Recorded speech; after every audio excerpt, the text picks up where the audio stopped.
প্রিয় দর্শক, আজকের পর্বে আমি আপনাদের সঙ্গে শেয়ার করব সরষে ইলিশ। সরষে ইলিশ রান্নাটা এত মজাদার হয় যে জিভে জল চলে আসে।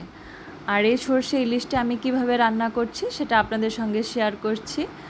আমি কিছু ইলিশ মাছ নিয়েছি।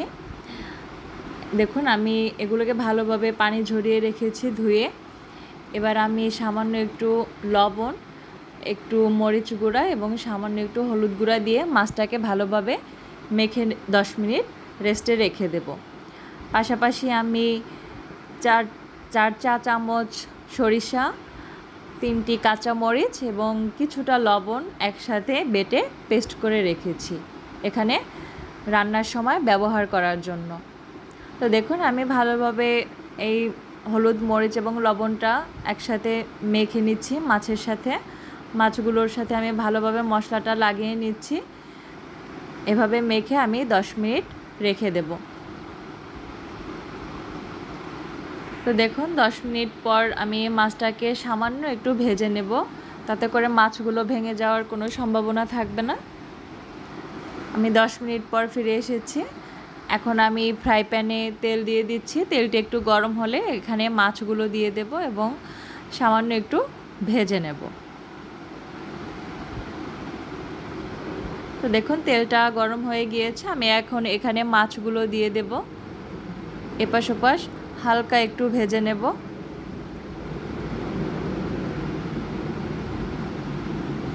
তো দেখুন, আমার মাছগুলো দিয়ে দেওয়া হয়ে গিয়েছে।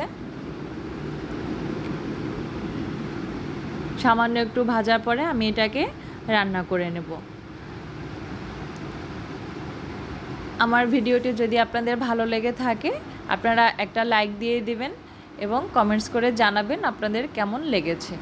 আমার নতুন সব ভিডিও পাওয়ার জন্য আমার চ্যানেলটি সাবস্ক্রাইব করবেন। তো দেখুন, আমার মাছটা কিন্তু হালকা ভাজা হয়ে গিয়েছে। আমি একটু উল্টিয়ে দিচ্ছি। এবার নিচের পাশটাও ভাজা হয়ে গিয়েছে হালকা। আমি এবার এগুলোকে তুলে নেব। আমি একটা খুন্তির সাহায্যে মাছগুলোকে তুলে নিচ্ছি। আর এই সরষে ইলিশটা আপনারা অবশ্যই সরিষার তেল দিয়ে রান্না করার চেষ্টা করবেন, কারণ সরষে ইলিশটা সরিষার তেল দিয়ে রান্না করলে এর স্বাদ এবং ফ্লেভার দুটিই ভালো আসবে। সরষের তেলের যে একটা ঝাঁজ এবং ফ্লেভার, তাতেই জিভে জল চলে আসে, এবং সাথে সরিষা বাটা। আমি এখানে তেলের ভিতরে 2 চামচ পেঁয়াজ বাটা দিয়ে দিচ্ছি, হাফ চামচের একটু কম রসুন বাটা দিয়েছি এবং হাফ চামচের একটু কম আদা বাটা দিয়ে দিচ্ছি।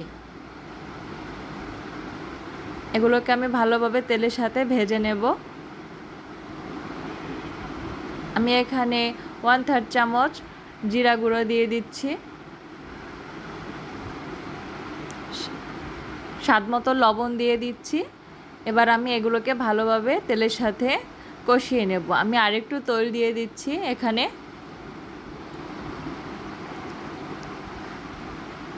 মশলার কাঁচা গন্ধটা যাওয়ার জন্য আমি এটাকে ভালোভাবে তেলের সাথে ভেজে নেব।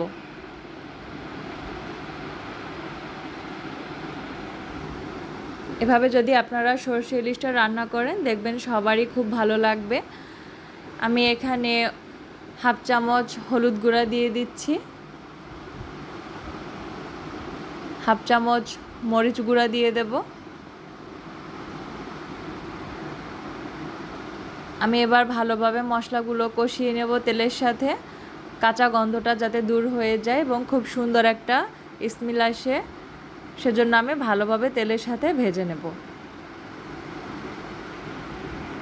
এবার আমি সামান্য একটু পানি দিয়ে দিচ্ছি মশলাটাকে কষানোর জন্য। দেখুন, আমার মশলা কষানোটা হয়ে গিয়েছে, তেলটা উপরে ভাসতে শুরু করেছে। আমি এ পর্যায়ে যে সরিষার পেস্ট করে রেখেছিলাম সেটা এখানে দিয়ে দিচ্ছি।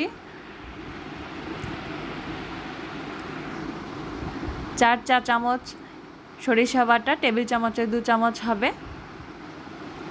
এটা আমি এখানে দিয়ে এবার সামান্য একটু পানি দিয়ে দেব এবং মশলাগুলোর সাথে সরিষাটা ভালোভাবে কষিয়ে নেব।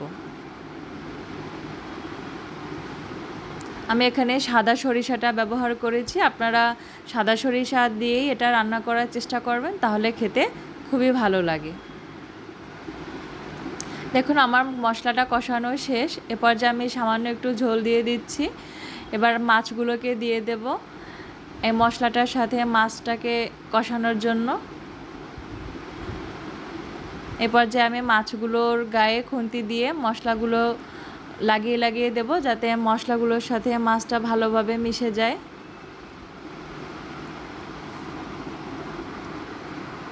এভাবে করে আমি মশলাটা ভালোভাবে কষিয়ে নেব।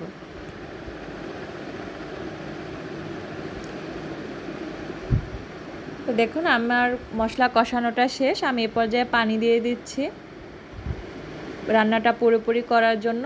ঝোলটা ফুটে ওঠা পর্যন্ত অপেক্ষা করব।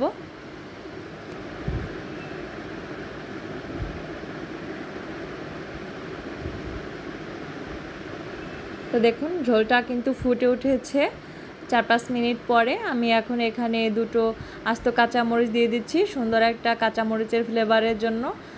আমি এটা নামিয়ে আপনাদেরকে পরিবেশন করে দেখাচ্ছি। দেখুন দেখতে কতটা লোভনীয় লাগছে এবং খেতেও ঠিক মজাদার হয়েছে, অনেক মজাদার হয়েছে। আপনারা আমার মতো এভাবে বাসায় রান্না করবেন এবং আপনাদের ভিডিওটি কেমন লেগেছে অবশ্যই আমাকে কমেন্টস করে জানাবেন এবং আমার চ্যানেলটি অবশ্যই সাবস্ক্রাইব করবেন। আল্লাহ হাফেজ।